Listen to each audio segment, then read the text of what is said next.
Hey guys, in this tutorial for Slate, I'm going to focus on Slate for 2D games. So how to effectively make very nice parallax effects, have characters animate, have them talk, make sure that our 2D cameras work nicely, get some nice dynamic sequences, and everything. So hopefully this will be informative for you. All right, so the first thing we want to do is we want to set up our scene.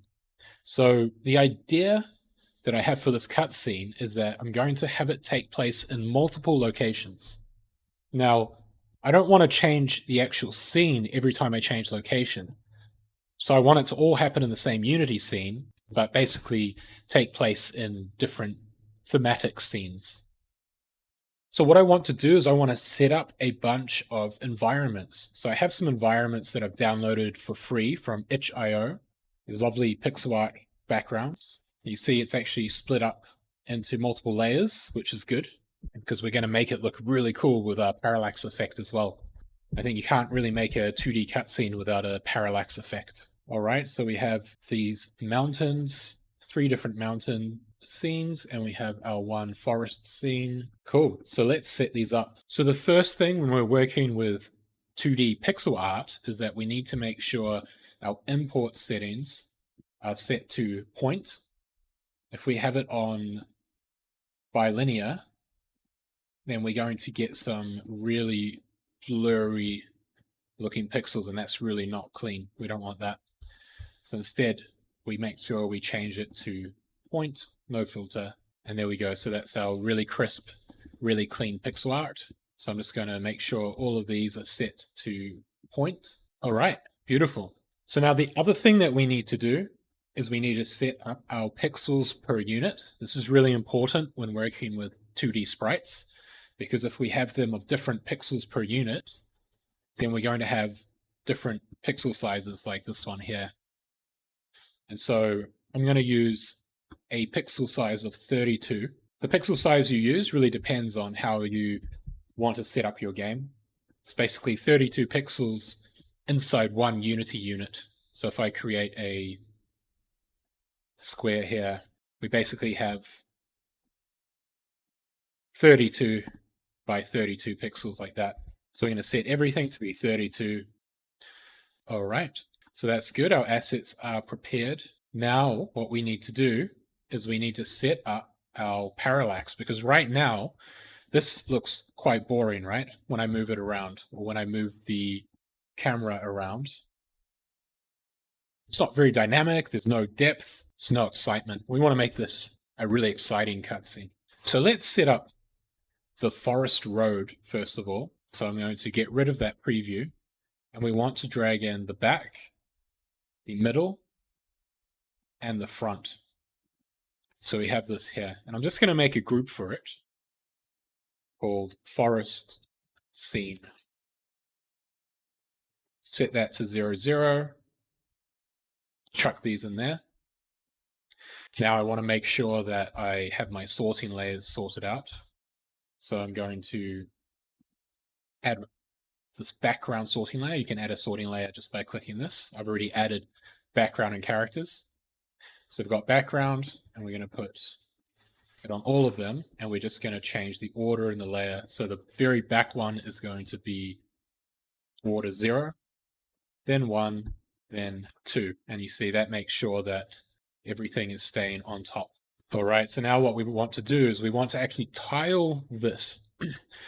Because this scene is going to be kind of like a long road. We're going to have a character maybe walk along it, or we're going to pan the camera across, or whatever.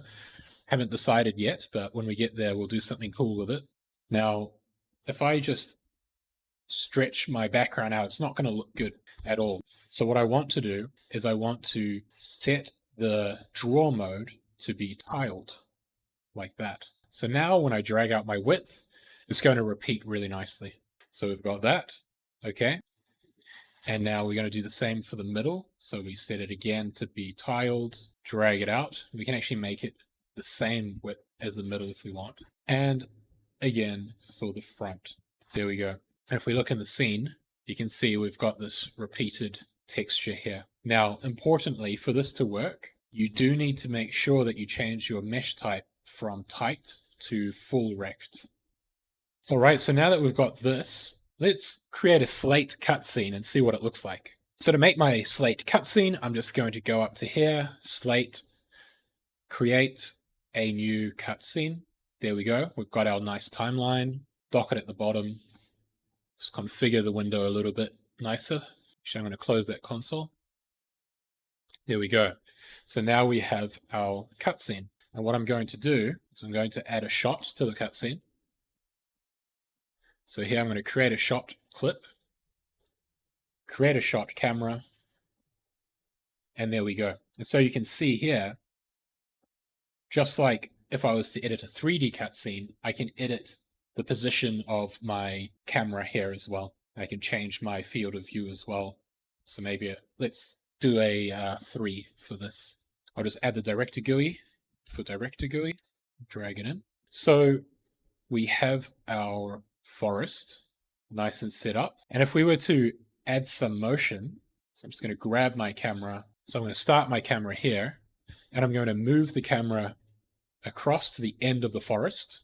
And to do that, I'm actually going to create a keyframe on the position here. Our position is -18. And when I move it over to here, I can just drag that over, and let's make that +18. So now we get a really nice kind of slow pan across there. And I'm actually going to make that curve linear. So we just click that little curve button, click the position, and we see our red axis, our x-axis. And I'm going to make them both linear. So I just want it to be a nice linear motion for now. Great. So we have it moving through the trees, but it looks very boring. The background and the foreground are all moving at the same time, and it looks pretty obvious that it's repeating as well because of that. So what we really want to do is we want to set up a parallax effect. You usually have to create your own parallax effect because Unity does not really come with a parallax effect. There's a lot of different approaches to this, but I have one here which I can share. I'll add a link to it in the description of the video so you can use the same script if you want. Basically, the way this parallax works is it allows us to parallax our camera while we're inside only a certain area. So I'm going to drag that script onto each of my elements, back, middle, front. And you see if I zoom out, I have this bounding box here, which I can control just by dragging this. So I'm going to grab all of them at once, and I'm going to set them to all be constrained within this area. So what we want to do is we want to set the parallax factor on each one. So I want the front to have a parallax factor of 0 because I want it to stay still. This is my foreground, and I don't want the foreground to move at all. This is my kind of anchor point.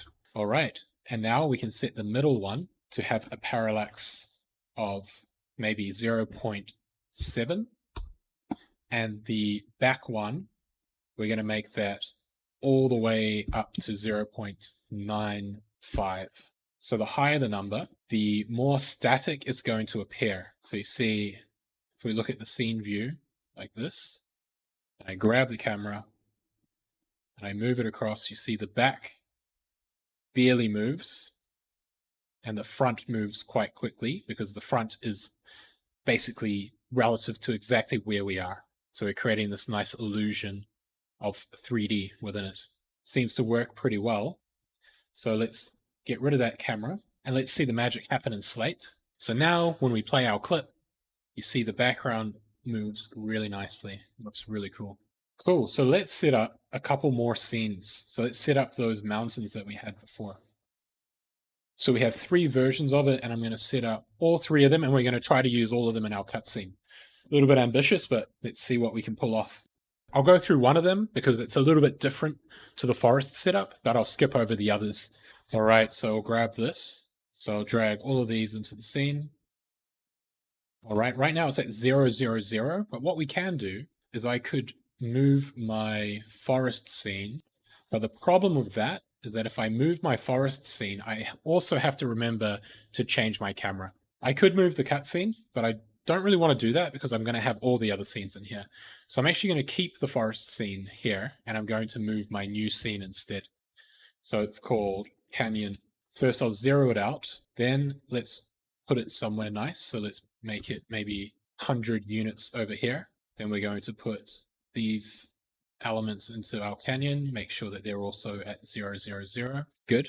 There we go. And remember, we need to set up our sorting layers. So we're going to set that to the background. Sky should be 0, clouds 1, far mountains 2, and the front 3, like that.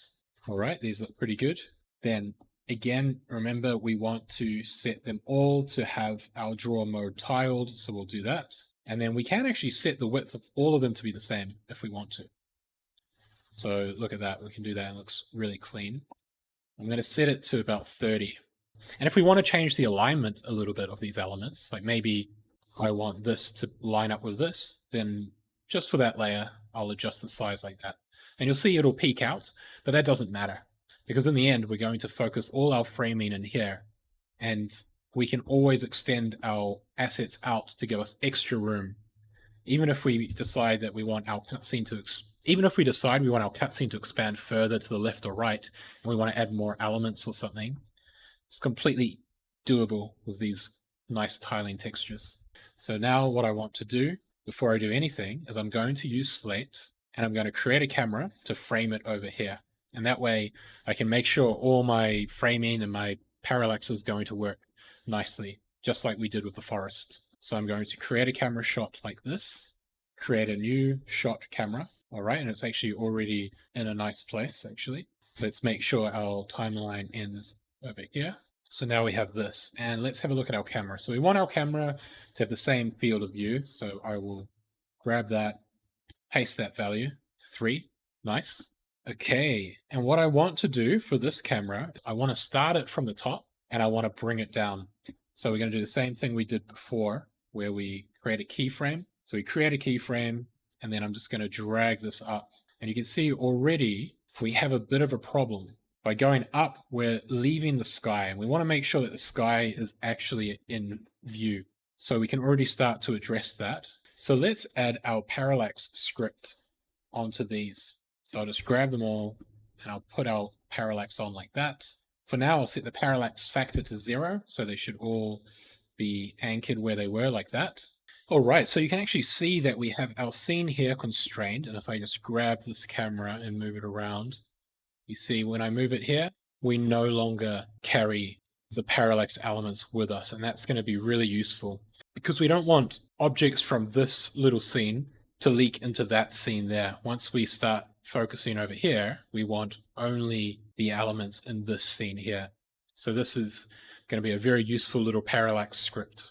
All right, so let's set this one up. So let's look at the game view here, and you see, and there we go. So that's our sky. And let's keep our sky maybe at -4 or maybe -3. All right, and let's change so our front is 0, and our far mountains, let's make them maybe 0.7.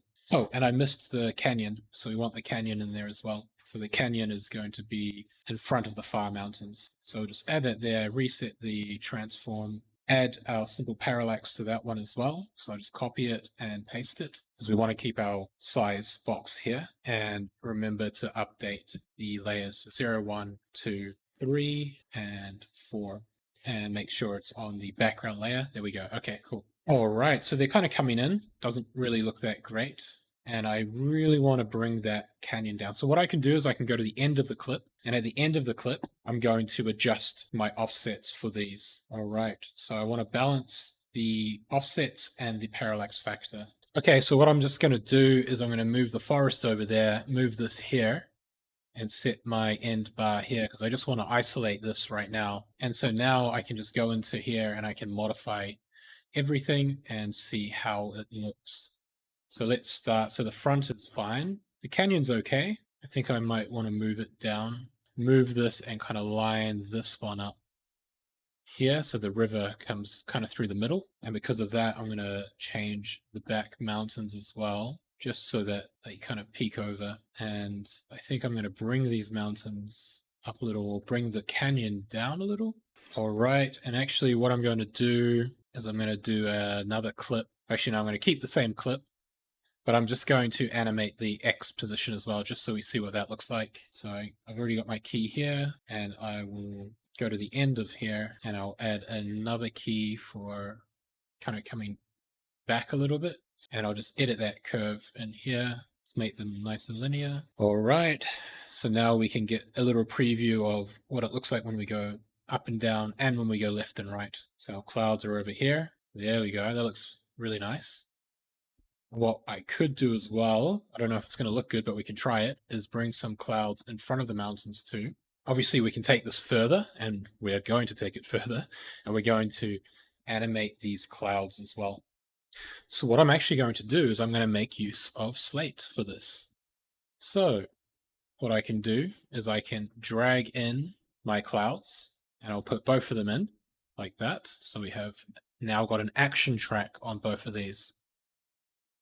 And what I can do is I can say animate properties. So I'm going to add an animate properties here and an animate properties here. Add property, self, parallax, and I can animate the offset. So let's do it for the first clouds. So I'm going to key this, and then as we get to the end of here, I'm going to move this. So you can see now in the background, our clouds are moving slightly. All right, and actually let's animate these as well so we see what's going on. So again, we animate, and in fact here, let's just change it to be linear by default. And we're going to do the simple parallax, offset, okay, key, drag it across, and this time we're actually going to go in the opposite direction, I think. All right, now, as you can see, I could kind of play around with this all day. And the cool thing is that because we're using Slate, we don't need to really decide that it is fixed right now. We can easily go back and change this. So what I'm going to do is I'm going to wrap that one up here. Oh, and in fact, I'm going to grab these and make them kind of last the entire clip. So that's the last thing I'll do on these. So I'm going to grab this, and I want to keep the keyframes. So I'm going to click this button here, and now you see when I move it, my keyframe moves along with me. If I don't have that clicked, it's going to cut it like that, which I don't want. So instead, I'm going to grab this and just drag it out, and that's going to actually rescale the animation as well. So you need to be aware of that. It's going to get a lot slower, but we can always go in, grab that keyframe, and change it, and that looks pretty great. All right, so I'm going to set up some other ones.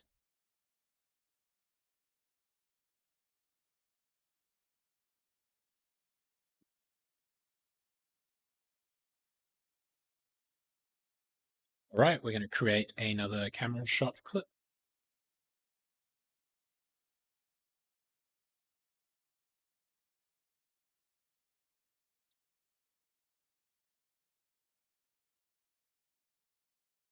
Looking really cool, really cool. And I'm just dragging that preview and Slate here, right, like that. All right, so we have really nice looking scenes, looking really good already. Let's add some characters and let's add some kind of story to this thing. So let's have two characters reminiscing on the first time they met each other. So what we're going to do actually is I want them to be talking about it on top of the canyons here. Then they're going to have a kind of flashback memory that's going to take place in the forest. So the first thing to do is to drag our characters in. Now, I've also downloaded these for free. I have a knight, and he has a bunch of animations. So you see here. So I got a knight, I've got a samurai. He's got less animations, but he's still got something. All right, so for the characters, we want to also use the same import settings. So we have them as point filter so that we get the nice pixel render rather than blurry textures. We also want to set their sprite mode to multiple, set the pixels per unit to 32, and we also want to go into the sprite editor, slice, and we want to choose by cell count, and here we have 6, so we just say 6 and we slice, and then we want to make sure that our pivot is on the feet. Now I'm going to change this to be pixels instead, and so we can say 48, that's half of 96, and then 23 for the feet there, like that. We want to set that up for all of our sprites. And the reason for that is that when we use these guys, we want to be able to use them relative to the floor. So here, we put them on the character layer. This is just a lot more convenient to work with. So let's call this guy Knight, and let's grab the samurai as well. And let's just grab his idle animation and call that the samurai. Okay, you see he's all set up. Now, in order to make the animations, what you can do is you can grab all the animations, all the frames, drag them into here, then create the animation, for example here, new animation, and that's going to create that asset for us here. Here it is, new animation. Now I've already created them, so I don't need it, but if we look in there, we have all our keyframes set up. So I'm just going to get rid of that. So I already have all these animations made here. So let's bring these guys over to the right place. So we want them to be in the canyon scene because that's where we're going to have them talk. So I'll just move them over there, move them up here. You see, because we put the pivot on their feet, we can basically position them very easily on the same plane, just like that. Of course, we can get more of a depth feeling by moving these guys in and out. So we can move this guy down here. Now it looks like he's in the foreground while the samurai is in the background, which is also quite cool. And in fact, let's do that. All right, so what I'm going to do is I'm going to actually just add the voice lines that I've generated, just generated some with AI. I'm going to add them onto the track. Then we're going to go through and we're going to try to make that timing with animations and with the camera movements look really good. Okay, so I'm going to use the audio track and I'm actually going to rename this one to be called Voices. I'm going to add an audio clip, use the match clip length feature. So I'm going to put these together. For now, we're just going to put them right next to each other.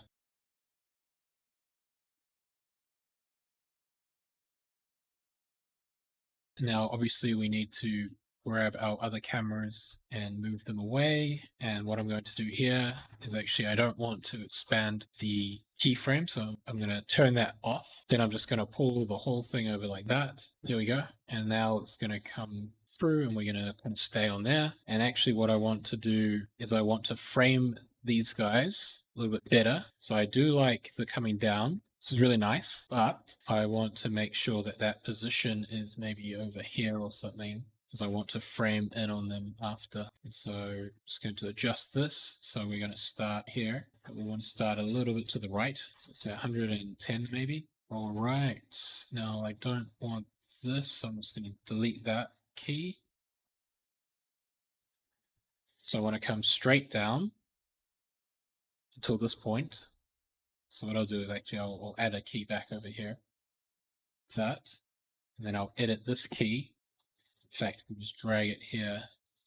Okay, so we actually want it to be 104. So that's going to come down like this. And then this one, 14, that's good. And I don't want that dip, so I'm going to go into my curves editor, grab these, right click, and we're going to make them linear. There we go. That's a lot cleaner.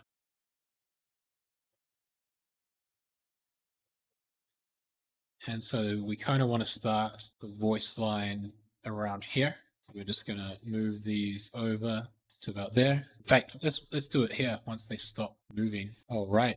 Now, one thing that we've got to figure out here is how are we going to indicate who is talking? And what I think I'll do is I'll use their idle animation to indicate when they're talking, and when they're not talking, they're just going to be still. And so let's add animator tracks. So to do this, I'm going to grab my characters, grab them both, and I'll just add an animator, just like that. And now stop the cutscene, and I'm going to drag both of these guys into the cutscene like that. And there it has created an animator track for both of them. And we have the names there, Knight and Samurai. All right, and so now right click, create the animation clip. And for now, I'm just going to expand it all the way across. And we'll do it for the samurai as well. And then I want to add my animation. So we'll get my knight and we'll put the idol in there for him.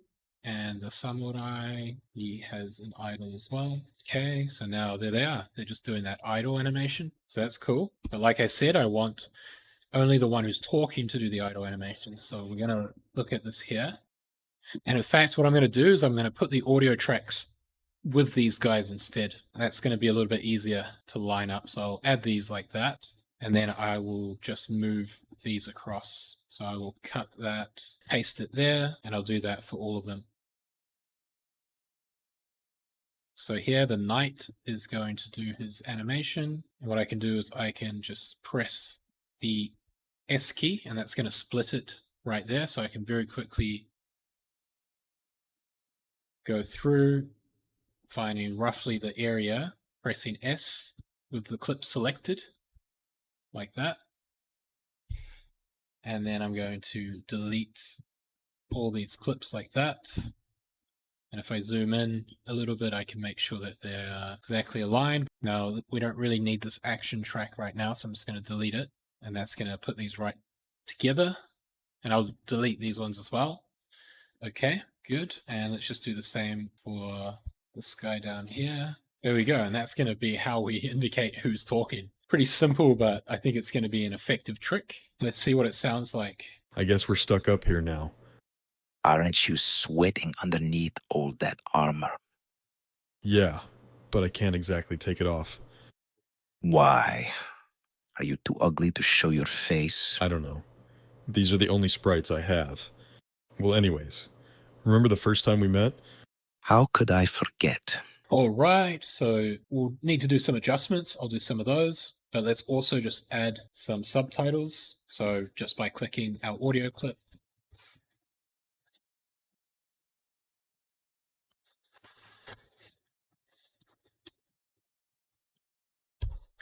I guess we're stuck up here now. Aren't you sweating underneath all that armor?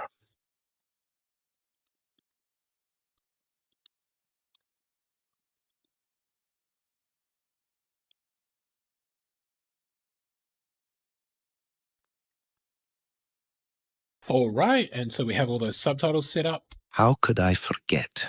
So now let's make the scene a little bit more dynamic, having them move a little bit. All right, so what we're going to do first is after the first line, after the samurai asks the knight if he's sweating underneath the armor, let's have the knight turn around.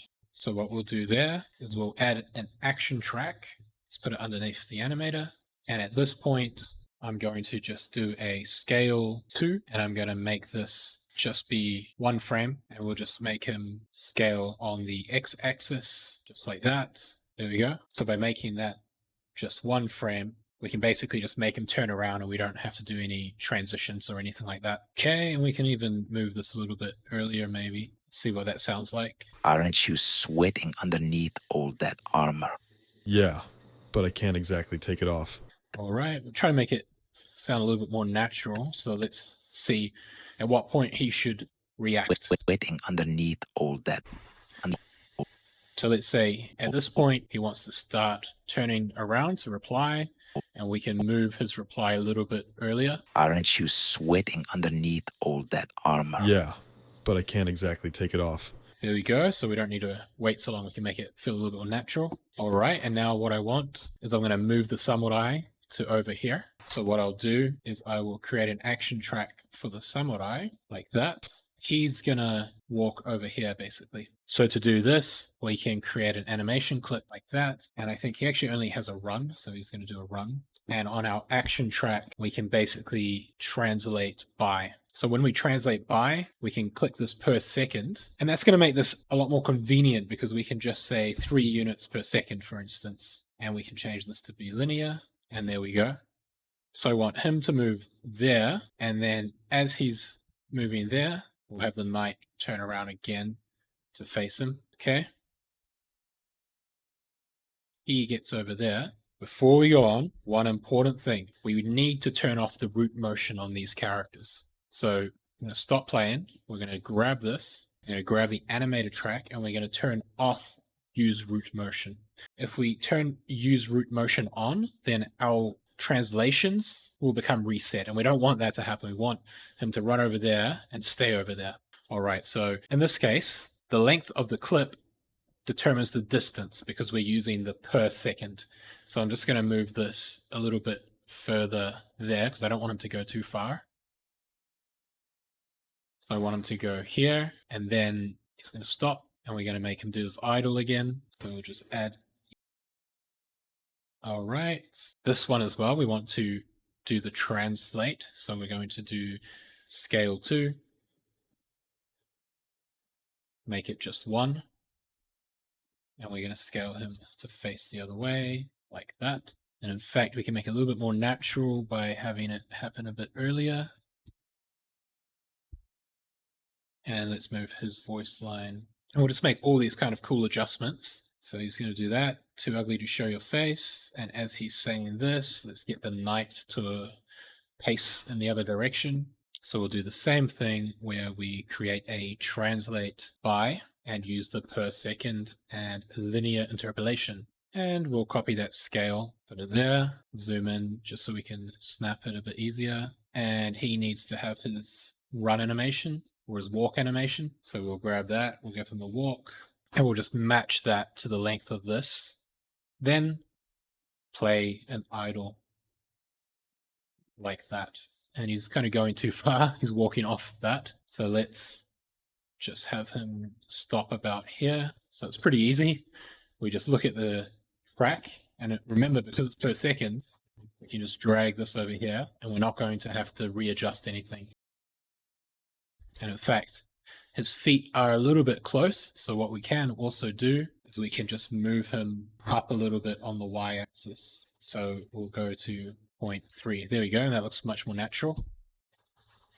All right, and now this time I want him to walk again, and while he's walking, he's gonna say his dialogue. So we'll just copy that, translate, and then as the final line, we're gonna have the samurai flip to face the other direction and say that dramatic line. All right. So that's good. And let's play and see what we've got. I guess we're stuck up here now. Aren't you sweating underneath all that armor? Yeah, but I can't exactly take it off. Why? Are you too ugly to show your face? I don't know. These are the only sprites I have. Well, anyways, remember the first time we met? How could I forget? So that's looking pretty great. We've basically got our nice 2D background with a nice parallax effect. We've got characters talking to each other and being really expressive, even with very minimal effort. All right, so I've gone ahead and I've used the same exact principles. I've used the same approach to animate this forest fight here. And I'm not going to go through the whole thing because it took a lot of tweaking, and you'll be watching this video for feature-length film time, which is not ideal. But basically it's the same concept. And the thing here is that when I do my transition to the camera, because of our bounding box feature for our parallax, it just naturally moves over, you see, just like that. So that all works really nicely. And same with this final outro as well. It's all nice and constrained. Perfect. All right, so let's have a look at the final cutscene.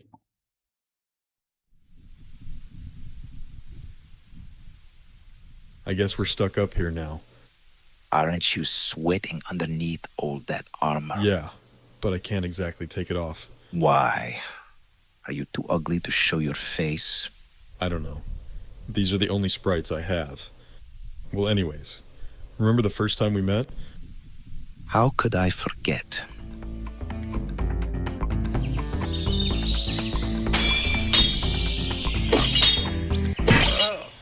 Damn, I just beat up an old man. You never paid for my hospital bill, by the way. All right, so super happy with that. I think we got a really nice result for not too much effort, and all of this stuff is very easily tweakable because everything is neatly organized in Slate. So hopefully you learned how to use Slate as a cutscene sequencer for 2D games, and hopefully this can elevate your game cutscenes to a new level.